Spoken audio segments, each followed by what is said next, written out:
et coucou belles âmes. Je suis Isabelle Coupeau, je suis médium, coach, conférencière.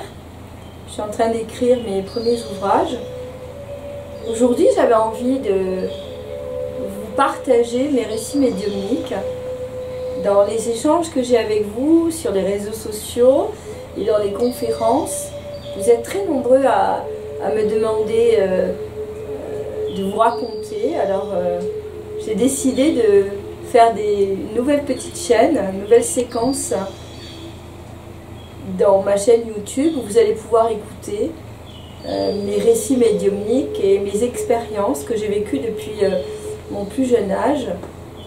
C'est un petit peu délicat parce que c'est vous livrer vraiment une part de moi-même et aussi les confidences les plus intimes, parce que quand on est médium, ce qu'il y a de plus fort dans la relation, c'est que on est dans l'intimité tout de suite des gens, puisque les défunts et les guides nous délivrent ce qu'il y a de plus intime, de plus vivant, de plus profond, parfois de plus douloureux dans vos vies, et ça passe à travers nos lectures, nos ressentis, ce qu'on peut avoir en claire olfaction, en claire connaissance, en claire audience, puisqu'on nous raconte des choses, on a en claire vision. Et c'est très fort, parce que de passer de l'être inconnu, on passe au connu tout de suite et à l'intime très fort. Donc ça crée des liens, forcément. Il y a parfois des vies qui nous traversent de manière plus ou moins intense. Je pense que c'est un cadeau. Quand certaines personnes me disent « Isabelle, je t'envie » ou « je vous envie », je peux comprendre ce ressenti-là parce que c'est très vivant finalement, malgré le fait qu'on a un contact avec la mort, avec des moments très douloureux de nos vies, ça reste quand même très vivant puisque la relation est très forte. Alors je vais vous confier les moments les plus énigmatiques, j'ai un petit peu d'émotion, mais également les plus douloureux aussi, parce que quand on est enfant et que l'on a accès à des émotions, des informations qu'un enfant ne peut pas ou ne doit pas forcément vivre, c'est un chemin qui débute, initiatique, de travail sur soi et de compréhension de la vie sur un autre plan que les plans que les enfants dits communs découvrent et partagent. Alors, je l'ai souvent dit et expliqué en conférence, je ne regrette pas du tout mon cheminement, je n'ai pas de colère par rapport à la vie ou les membres de ma famille ou ceux qui m'ont accompagné, bien au contraire, chacun a joué un rôle très important et m'a beaucoup apporté, et j'ai très tôt décidé de prendre le meilleur de chacun. Il y a bien sûr des blessures qui ont mis plus de temps que d'autres à guérir, mais le plus beau cadeau que j'ai eu, c'est d'avoir choisi mon papa et ma maman, qui à eux deux avaient des grandes qualités humaines et aussi de très grands défauts qui m'ont forgée et construite. J'ai choisi aussi une belle fratrie avec un grand frère et une grande sœur, avec également de belles qualités et de belles personnalités, avec une grande moralité, ce qui m'a permis d'avancer malgré le fait que j'avais une scission familiale. Et on va parler de ma maman, dont j'ai été séparée lorsque j'avais 5 ans. Ma maman est tombée malade et il y a eu une séparation entre mon père et ma mère. C'est ma mère qui a quitté mon père. Et à ce moment-là, au départ, je suis partie avec elle. Puis s'est produit une séparation où elle m'a échangé avec mon frère aîné. Et lorsque j'étais séparée de ma mère la nuit avant de dormir, très petite, donc j'avais 5 ans,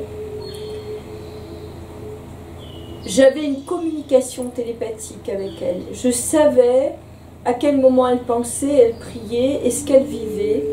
Je la voyais donc dans des hôpitaux, donc je savais qu'elle était malade. Peu importe ce qu'on pouvait me dire autour, peu importe les souffrances des adultes, dont celle de mon père, moi il était inscrit en moi cette vérité et je sentais les soins, les médicaments, l'hôpital. Et j'entendais ces mots et ces paroles pour moi et ma sœur aînée, dont elle était séparée. Et c'était assez régulier, parfois moins.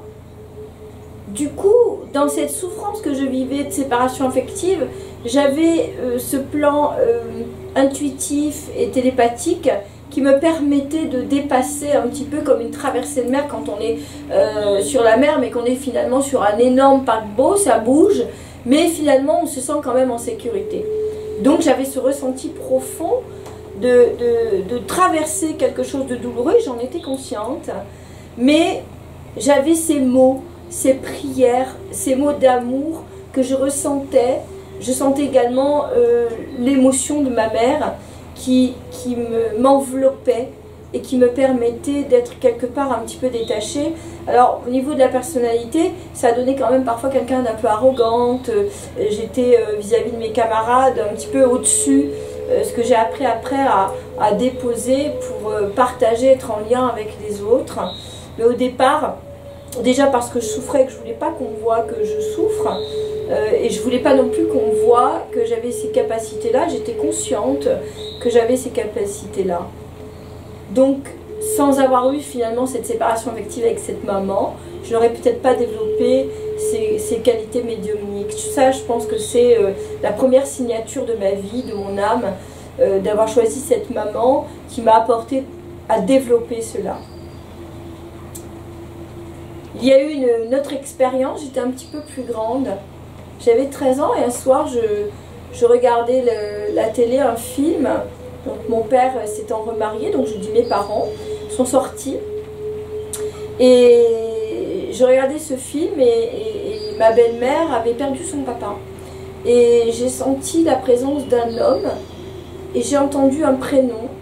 Alors on en avait déjà parlé quelques fois, c'est vrai, donc je pouvais avoir quelques informations mais très peu, parce que c'est une personne qui est très intérieure, très discrète, assez fermée dans la personnalité. Et donc là j'ai eu son prénom, il m'a dit voilà, je suis un tel et je voudrais communiquer mon amour à ma fille. Et il m'a raconté une partie de sa vie avec ses origines. Il m'a expliqué que sa famille était dans l'Italie du Nord, etc. Il m'a raconté tout un pan de sa vie, de ses ancêtres qui étaient avec lui. Il m'a demandé de transmettre ce message. Alors ça a été très bouleversant parce que là je l'ai vraiment senti, j'ai senti un froid arriver dans la pièce. Et j'ai senti un parfum, une odeur que je ne connaissais pas. Et aussi comme une identité, une personnalité très forte, quelqu'un de très grand, très mince. Je l'ai autant vu que ce que je l'ai ressenti. Et je sentais aussi sa volonté et son désir d'expliquer à sa fille tout son amour qu'il n'avait pas pu transmettre puisqu'il est parti de manière assez rapide. Et les choses n'ont pas forcément été expliquées à sa fille. Et ça a été très bref, très intense et plein d'amour, mais en même temps avec beaucoup de dignité. Et je me sentais, à l'instant même, quand il m'a demandé ça, je ne me sentais pas à la hauteur, ni le courage de dire. Alors j'ai pris du temps. Alors j'avais cette émotion-là, quand ils sont rentrés, mes parents ont bien vu qu'il se passait quelque chose, que je portais quelque chose, étant proche émotionnellement de mon père. Mon père a vu tout de suite qu'il se passait quelque chose. Et après, j'ai réussi au bout de quelques jours, je crois, à donner ce message. Ensuite, il y a un moment encore un peu plus fort, quasiment à la même époque, peut-être un an ou deux après. Ma meilleure amie d'enfance, on était amies depuis le bac à sable, a vécu une agression sexuelle. Nous étions au collège et j'étais en train de travailler, c'était un mercredi après-midi, j'étais en train de réviser les maths et c'était pas mon fort. Donc j'étais vraiment concentrée sur quelque chose de très précis. Et là, une énergie très particulière m'a traversée, j'ai posé mon stylo et j'ai été comme téléportée dans une autre pièce, dans un autre endroit, et j'ai assisté à une scène. Et je vivais en même temps les émotions, la peur, le corps qui se referme, les odeurs de cette personne qui a agressé ma meilleure amie. Ça a duré quelques minutes. J'étais comme en transe, je vivais, comme disent les Amérindiens, un rêve éveillé, un état de conscience modifié. Et ça se passait à l'instant T, j'étais avec elle. Et je vivais cette épreuve, ce drame avec elle.